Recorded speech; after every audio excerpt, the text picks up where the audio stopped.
Hello everyone, good day. Ayan, for today's video, papakita ko po sa inyo kung paano mag-withdraw ng USDT withdrawal in Popo Live. So since 17th monthsary ng TLC agency, ayan, i-withdraw natin yung 3rd week withdrawal ng earnings ko in Popo Live. So click lang natin yung points. Ito nga pala yung na-earn ko, 1,021,668 points. So i-convert natin siya. Click natin ng withdraw.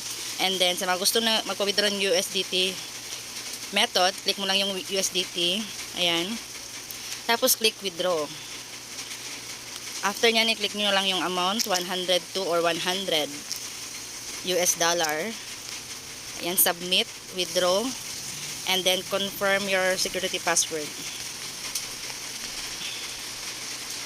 Ayan, done.